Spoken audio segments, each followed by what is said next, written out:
Grande Deus, muito obrigado porque temos o privilégio de, nessa noite, estudarmos a Tua Palavra e, através dos méritos exclusivos de Jesus Cristo, queremos ter a honra de ouvir o Deus da glória falando ao nosso coração. Que o Senhor use este corpo humano para que, através das palavras humanas, a gente escute o recado do Senhor, que a gente escute o recado divino. Nós preferimos dobrar os nossos joelhos, Senhor, porque nós entendemos que quanto mais a gente desce, mais o Senhor será erguido e levantado neste lugar. Que o Senhor fale aquilo que precisamos ouvir. Estamos aqui à tua disposição. Nós oramos e temos a certeza que seremos ouvidos, porque nós vamos finalizar esta prece, mas ela vai assinada no nome de Jesus. Amém.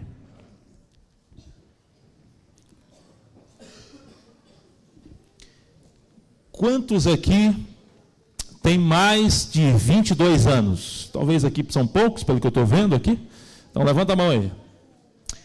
Se você tem mais de 22 anos, pelo menos, você lembra exatamente, eu acredito que a maioria, pelo menos, lembra exatamente o local onde você estava no dia 11 de setembro de 2001. Eu, pelo menos, lembro do meu lugar. Eu estava na Faculdade Adventista da Bahia, eu estava no IAN, eu estava entrando no residencial masculino, quando eu vi na televisão uma cena chocante.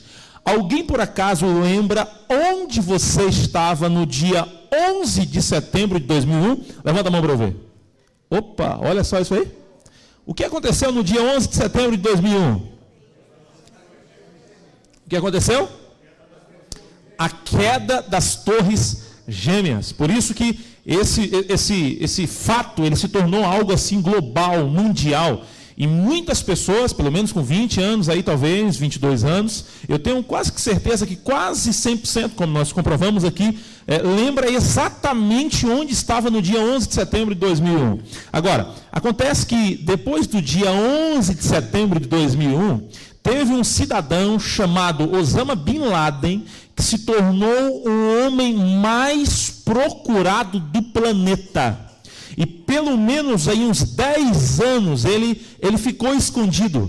Eu me lembro que todas as forças armadas, toda a inteligência americana, utilizou todos os seus recursos, toda a tecnologia, para poder encontrar um homem foragido da terra praticamente, que era Osama Bin Laden. E quando foi no dia 2 de maio do ano de 2011, quase 10 anos depois, a polícia americana, toda a tática americana, encontrou uma mansão que tinha sido construída ali provavelmente em 2005, e desde 2005 Osama Bin Laden se encontrava nessa mansão, cercada por paredes altas, alguns arames. Essa mansão não tinha telefone, essa mansão não tinha internet. Essa mansão fazia de tudo para não ter link com nenhum satélite, mas tinha algumas antenas facilitando as câmeras, enfim. Era um local que Osama Bin Laden estava se escondendo pelo menos no período de 5 anos. E exatamente no dia 2 de maio de 2011, este homem que estava escondido, que estava fazendo de tudo para se esconder dos homens, acabou sendo encontrado. Quantos aqui lembram do movimento, das reportagens em que Osama Bin Laden foi encontrado? Levanta a mão. Então eu tenho uma pergunta para fazer para você que está aqui. Será que é possível o ser humano se esconder por muito tempo e infinitamente de um ser humano? Você acha que isso é possível? Sim ou não? É impressionante que de todas as pessoas registradas na história, todas que tentaram se esconder, parece que Osama Bin Laden foi um dos que mais conseguiu. Só que na verdade, ele realmente não conseguiu. Agora, será que o ser humano consegue se esconder de outro ser humano? O meu filho, ele tem, essa foi a casa que foi encontrada, de Osama Bin Laden, onde ele estava lá. O meu filho, ele tem 1 ano de idade. E você acredita que tem uma cortina na sala da minha casa, que às vezes eu estou brincando com meu filho e ele se esconde naquela cortina e na cabeça dele ninguém sabe onde ele está? Ele fica escondido e toda vez que eu vou brincar com ele, ele sai correndo. Ele começou a andar com 10 meses mais ou menos. Ele sai correndo agora com 1 ano de idade e ele vai para o mesmo lugar. Toda vez que eu fecho os olhos, eu vou correr atrás dele. Se eu, por acaso, nem tiver noção para onde ele está, mas se eu for lá na cortina, ele vai estar lá de trás. Toda vez que ele se esconde, é atrás da cortina. E agora eu fico me perguntando, será que o meu filho realmente está se escondendo do pai? Ou será que ele quer ser achado pelo pai? Eu fiquei me perguntando esses dias, será que ele está se escondendo de mim? Ou será que ele quer ser achado por mim? Qual será o sentimento do meu filho? Agora, quando eu olho para as crianças de hoje, quando eu olho para os relatos bíblicos, eu entendo o seguinte: essa questão, agora voltando para Osama Bin Laden, essa questão de se esconder porque fez uma coisa errada, você acha que isso começou com Osama Bin Laden, sim ou não?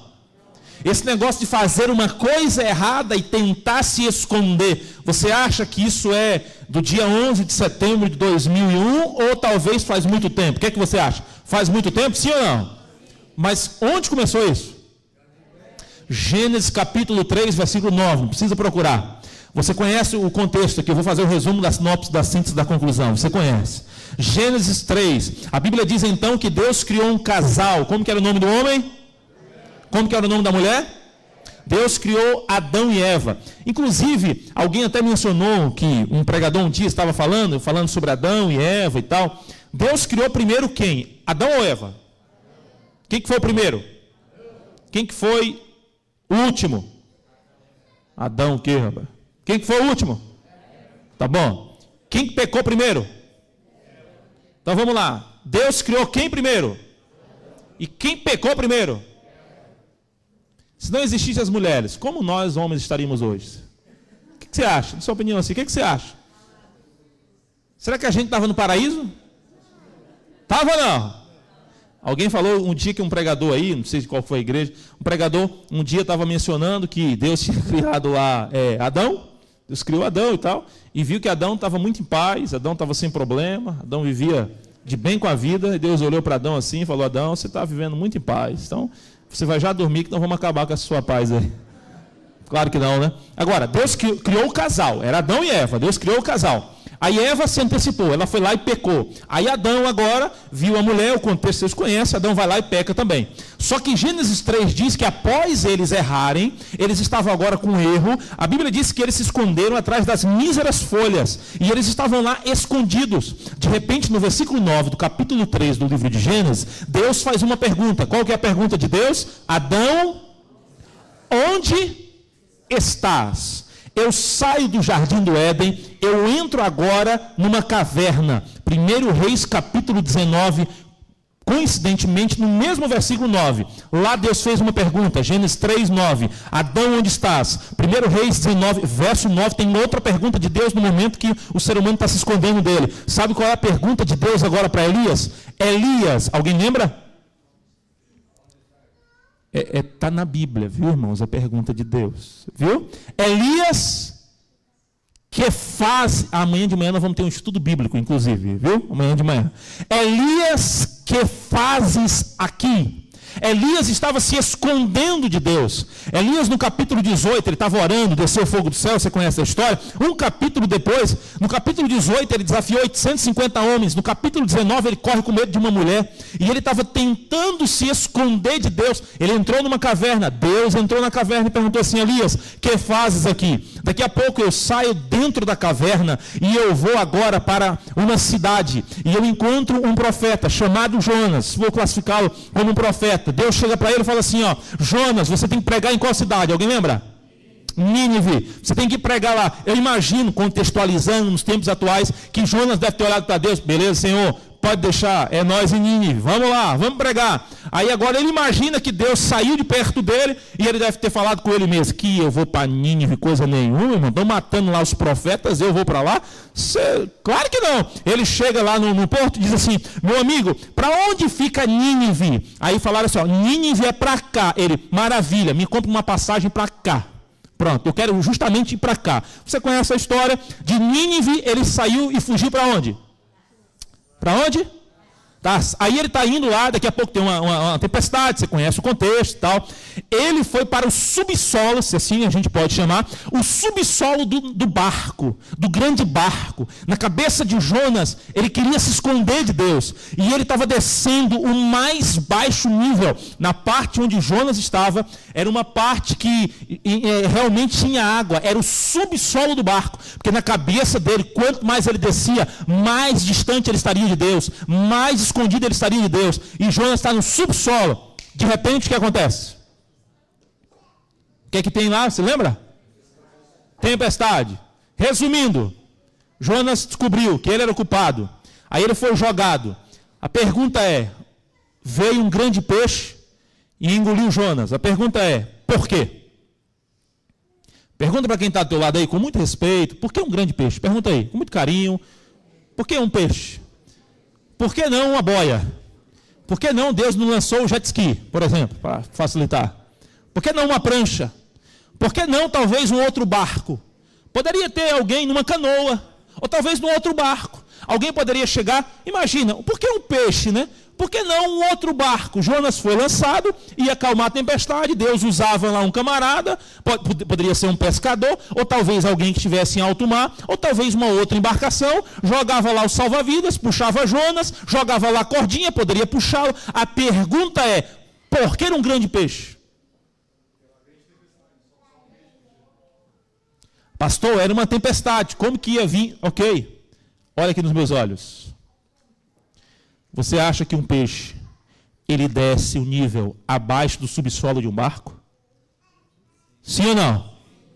Deus mandou um peixe porque queria falar assim, Jonas, você estava descendo no subsolo do barco para tentar se esconder de mim como se eu não estivesse lá. Pois nós vamos dar uma voltinha no fundo do mar e eu vou provar que independente do lugar, eu estarei lá. Dá para você compreender?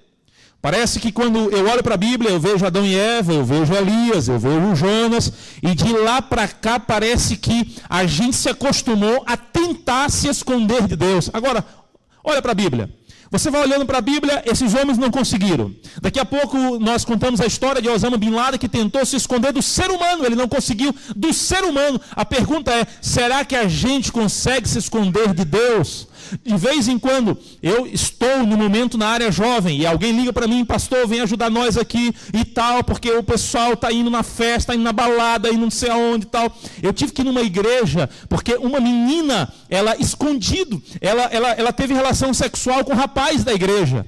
E aí depois, alguém descobriu. Porque geralmente, daqui a pouco nós vamos falar sobre isso aí, e geralmente a gente imagina que ninguém fica sabendo, e a menina teve relação sexual com o rapaz. E aí quando se torna público o fato, a igreja precisa se posicionar para poder proteger a menina, proteger a imagem da igreja.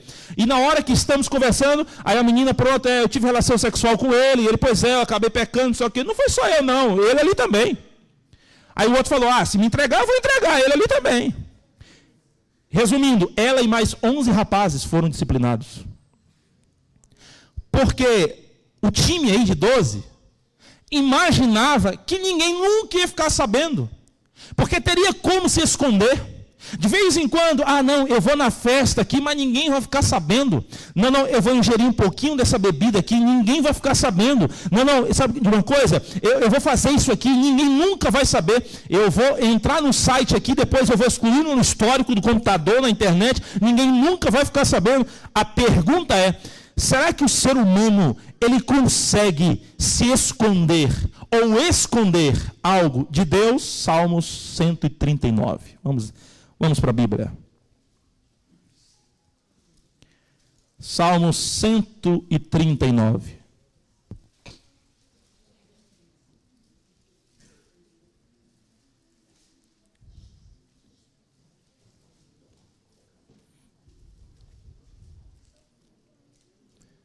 Os vivos que encontraram, digam amém. Amém.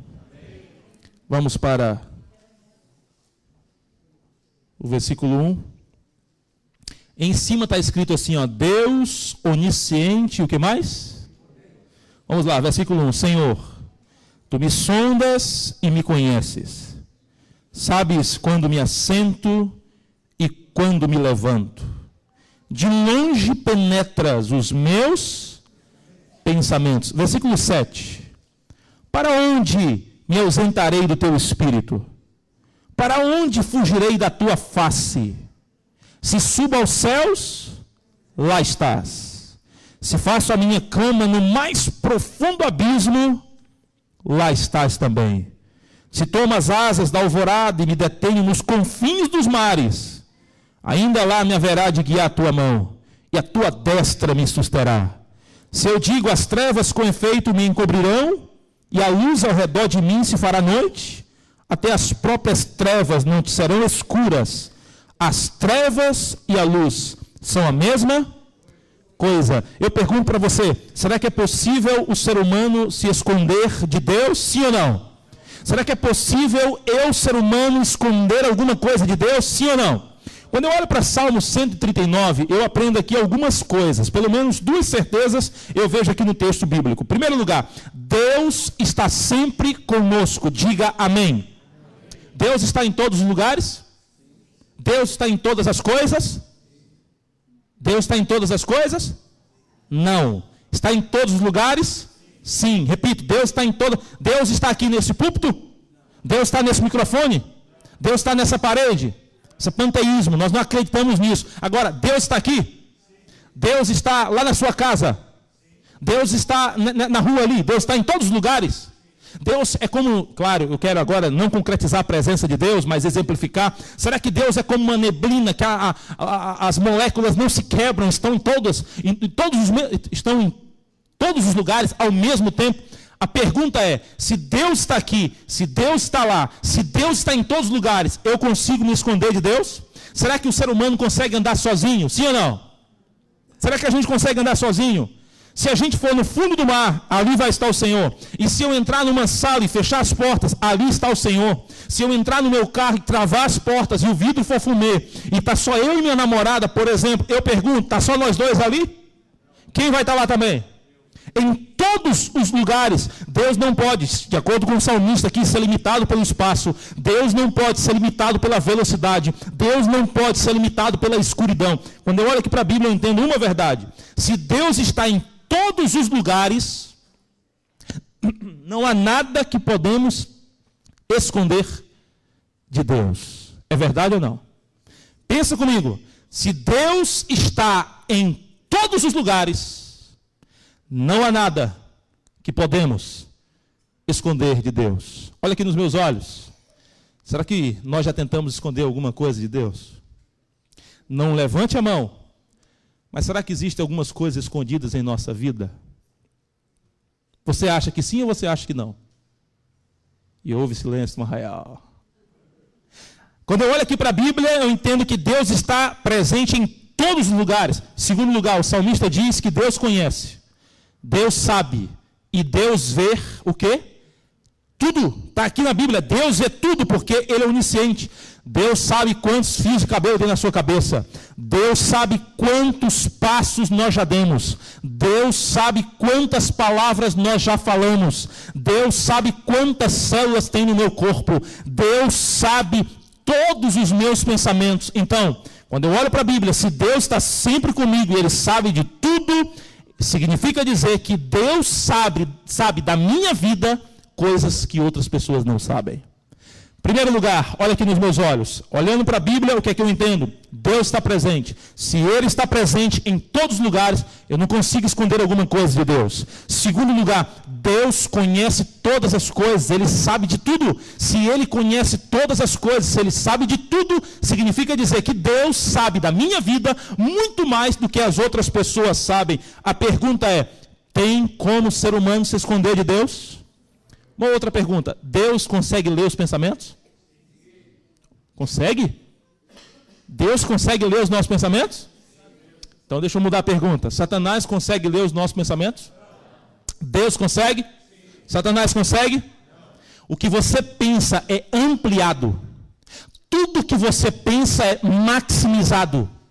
Tudo que a gente pensa é microfonizado diante do trono de Deus. Satanás, ele não tem poder para ler pensamento. Por isso, ele estimula os hábitos secretos. Ele não consegue entrar na nossa mente para poder ler os nossos pensamentos, o que a gente está com intenção de fazer. Então, se ele não consegue ler os nossos pensamentos, obviamente, ele estimula hábito secreto, porque ele quer colocar na minha cabeça e na sua o seguinte: ninguém está vendo, ninguém sabe o que eu estou fazendo. A pergunta é, será que ninguém está vendo? Deus está em todos os lugares? Deus sabe de todas as coisas? Então, ninguém está vendo? Será que alguém está vendo o que eu faço? E quando eu olho aqui para a Bíblia, para o Salmo 139, sabe o que eu fico imaginando aqui? Davi está me ajudando a não hospedar hábitos secretos na minha vida. Davi está me ajudando a ter uma vida realmente, entre aspas, uma vida pública. Agora, quem que estimula os pecados secretos na nossa vida? Deus ou Satanás? Deus ou Satanás? Agora, por quê? Você já se perguntou por que Satanás estimula pecados secretos na nossa vida? Eu vou rapidamente aqui falar 5. Primeiro, porque os pecados secretos, eles dão férias para Satanás. Você sabia disso? Por que Satanás estimula os hábitos secretos? Porque eles dão férias para Satanás. Como assim, pastor? O pecador, ele alimenta sozinho o pecado dele. Ele precisa de Satanás? Satanás olha para esse cidadão aqui. Esse aqui, o pecado dele é secreto. Ele faz secretamente. Então, ele está alimentando o pecado dele. Satanás precisa estar trabalhando com esse indivíduo? Porque ele mesmo está se alimentando. Satanás vai atrás de outros. Então, a partir do momento em que eu tenho pecado secreto na minha vida, eu estou dando para Satanás um período de férias. Você não precisa me tentar não, porque eu sozinho aqui estou me arrebentando. Não precisa me tentar não, porque eu estou alimentando o meu pecado. É secreto. Então, por que Satanás estimula hábitos secretos? Em primeiro lugar, porque pecado secreto dá férias para Satanás. Segundo lugar, pecado secreto, ele cria raízes. Como assim, pastor? Quanto mais você peca escondido, mais difícil fica de você arrancar o pecado. Quanto mais peca escondido, porque o pecado público, ele atrai vergonha. O pecado público, ele atrai constrangimento. Agora, pecado secreto, ele tende a ser mais frequente, porque ninguém sabe, ninguém nunca ouviu falar, e detalhe, não vai me constranger. Então, ele vai criando raízes, ele vai sendo alimentado frequentemente. Em primeiro lugar, sabe por que Satanás, ele estimula tudo que é secreto, hábitos, pecados na nossa vida? Porque quando o pecador alimenta o seu próprio pecado, ele dá férias para Satanás. Segundo lugar, pecado secreto cria raízes. Terceiro lugar, ele projeta uma vitória futura. Eu não sei se você aqui já passou pela experiência de ter pecados secretos na vida. Eu espero que não. Mas pode ser que você passou quando você estava afastado da igreja, perdido, naquela vida errada. Mas depois do batismo, você foi revestido e está todo consagrado em nome de Jesus. Amém? A gente imagina. Aí, sabe por que o pecado secreto Satanás estimula na nossa vida? Porque as vitórias são projetadas para o futuro. Quer ver uma coisa? Acabei de pecar aqui, meu irmão, mas vai ser a última vez. Semana que vem eu estou fora. Você sempre projeta para depois. Aí chega a semana que vem. Se arrebentou. Meu Deus, agora eu prometo que mês que vem nós vamos mudar e nós vamos segura aqui na minha mão, vamos orar. Então não vai acontecer. Semana que vem, aí você vai lá de novo. Você vai sempre projetando, porque não expõe, não tem constrangimento, você vai projetando, vai projetando. Outro detalhe, sabe por que o pecado secreto, Satanás estimula a nossa vida? Simples, porque o pecado secreto, de acordo com a Bíblia, ele alimenta o pecado contra o Espírito Santo. Qual é o único pecado da Bíblia que não tem perdão? Pecado contra quem? Então, o pecado secreto, ele alimenta o pecado contra o Espírito Santo. Satanás está de férias com você. Maravilha. É isso aí, irmão. Vai pecando aí, filhão. Você está especialista, hein? Estou gostando. Vai receber diploma de pecador, hein? É isso aí. Está pecando. Isso não está trazendo constrangimento. Está criando raízes. Você vai projetando a decisão para o futuro. Só que você está alimentando o pecado contra o Espírito Santo. E, amigo, contra o Espírito Santo não há perdão. Qual que é o pecado contra o Espírito Santo? Pergunta para quem está do lado aí, se a pessoa sabe. Pergunta aí, qual que é o pecado contra o Espírito Santo? Fala aí para mim, porque desse eu tenho que estar longe. Pergunta aí, irmão, para essa criatura aí, ó, do teu lado aí. Qual que é o pecado contra o Espírito Santo? Você já se perguntou qual que é ele? Qual que é? Pecado não confessado. O que é o pecado contra o Espírito Santo? Deixa eu explicar para você. Tem gente que, eu já vi pessoas falando, pecado contra o Espírito Santo é você xingar o Espírito Santo. O que é o pecado contra o Espírito Santo? Simples. Você peca e aí você se arrepende. Só que daqui a pouco você peca, você vê que já não tem mais nenhum problema. Aí você peca de novo, você sente que, rapaz, eu estou errando, mas vamos lá. Aí você peca, aí vai pecando, você não confessa, daqui a pouco você peca, você não sente mais nada. Você está pecando contra o Espírito Santo. Ele é pecado quando você não confessa e não se arrepende contra o Espírito Santo. Quando você confessa, já não é mais pecado contra o Espírito Santo, por isso que você recebe perdão. Diga amém.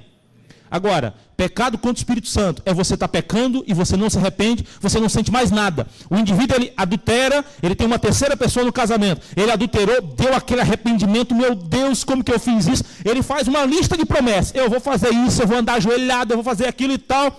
Basta aparecer uma outra moça que ele já esqueceu a promessa, ele vai de novo, aí ele mantém o relacionamento com ela, vai de novo, bate a consciência, vai de novo, bate a consciência, daqui a pouco ele já vai frequentemente, já trata ela como esposa, uma maravilha, já faz um encontro legal, manda flores, uma maravilha. Gente, ele está pecando contra o Espírito Santo. Se Jesus volta numa hora dessa, essa criatura sobe? Sobe ou não? Agora, e se arrepender do pecado? É contra o Espírito Santo? Pecado secreto, ele alimenta o pecado contra o Espírito Santo. Resumindo, quando você peca secretamente, Satanás não vai ter dor de cabeça nenhuma com você. Quando eu olho aqui para a Bíblia, sabe o que eu entendo?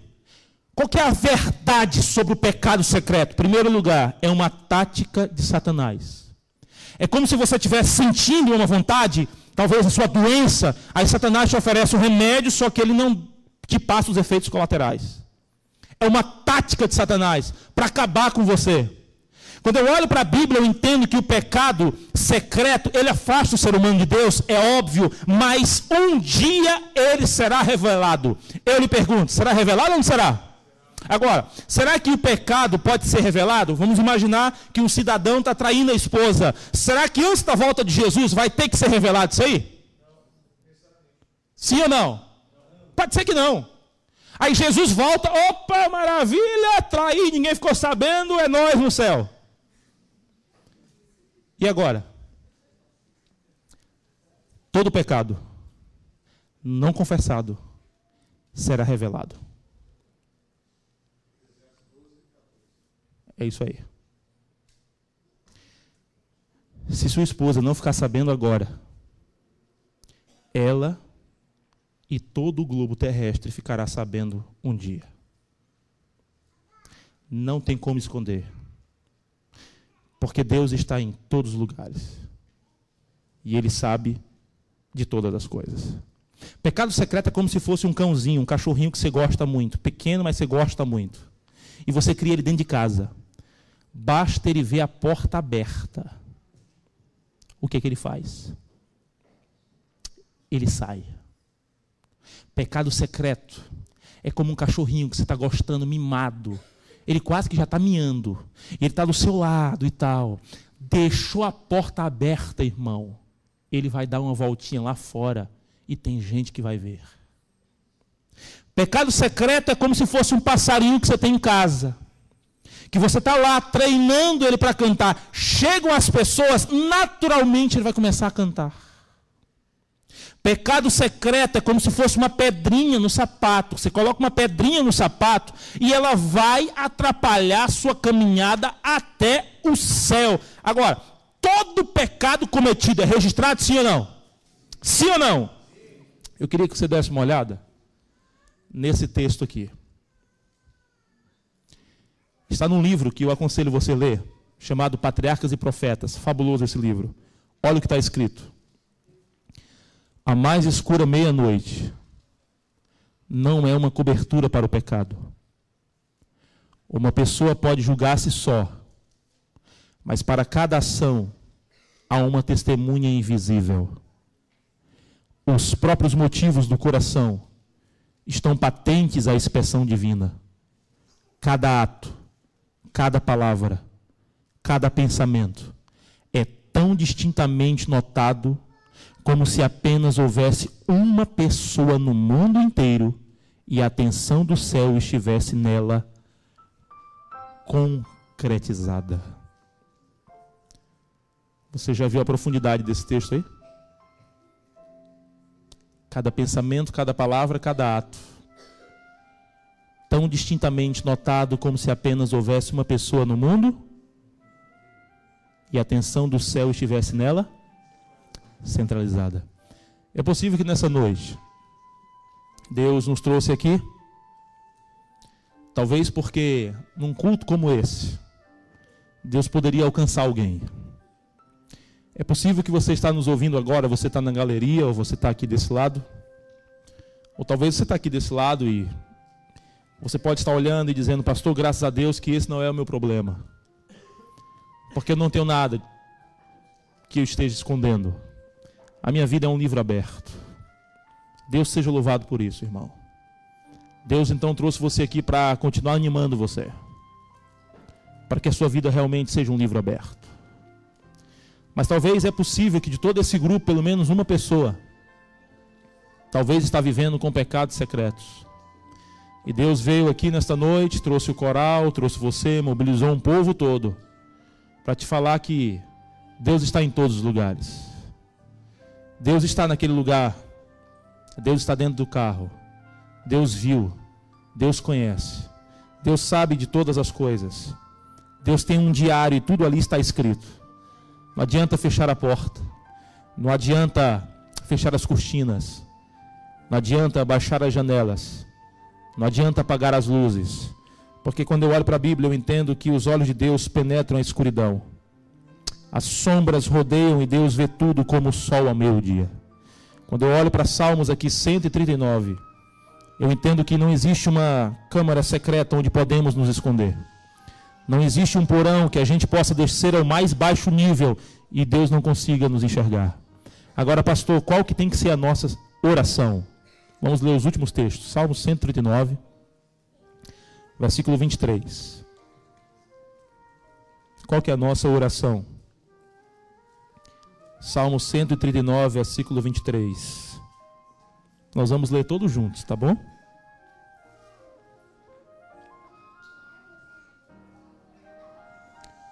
Versículo 23. Vamos ler todos juntos?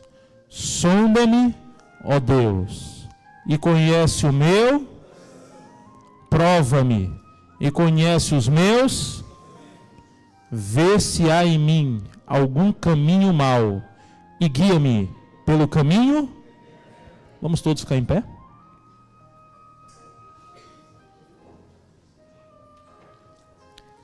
Dá uma olhada para a tua Bíblia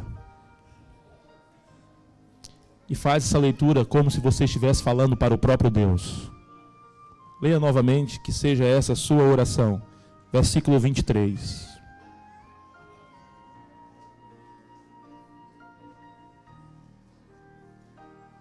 Versículo 24.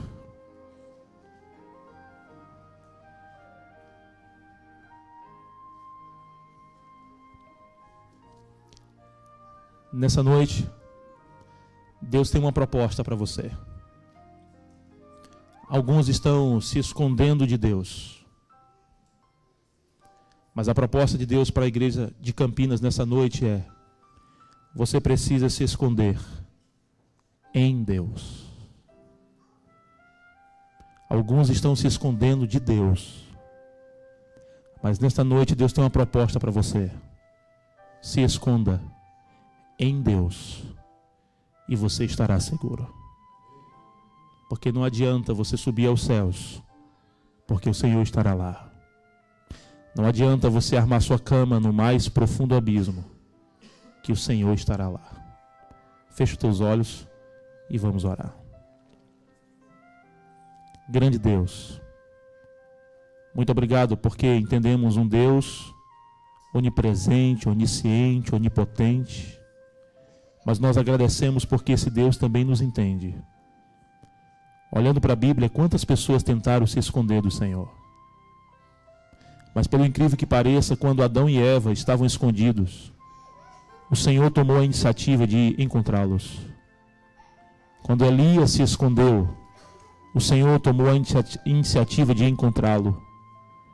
Quando Jonas estava tentando se esconder, o Senhor foi atrás dele. E nessa noite, possivelmente, nós acreditamos que o Senhor encontrou alguém aqui. Muito obrigado, porque o Senhor toma a iniciativa da busca. Pai querido, nos ajuda a não se esconder do Senhor, mas nós queremos nos esconder no Senhor. Queremos nos esconder em Deus. Que o Senhor abençoe cada família aqui presente. Que o Senhor abençoe cada jovem aqui presente. Que a nossa vida seja o maior testemunho para a nossa família, para a nossa casa e para os nossos semelhantes. Que todos aqui, Pai, recebam a Tua bênção, o Teu poder e o Teu perdão. Se existe alguém, Deus, que nessa noite está aqui, mas está vivendo uma vida secreta, sabe que tem pecado secreto, que o Senhor expulse o pecado desta pessoa agora para a glória do Teu nome. Nos ajuda a sermos fiéis ao Senhor. Que o Senhor derrame a Tua plenitude sobre todas as pessoas aqui presentes. Que ninguém aqui pereça, mas que todos aqui alcancem a vida eterna.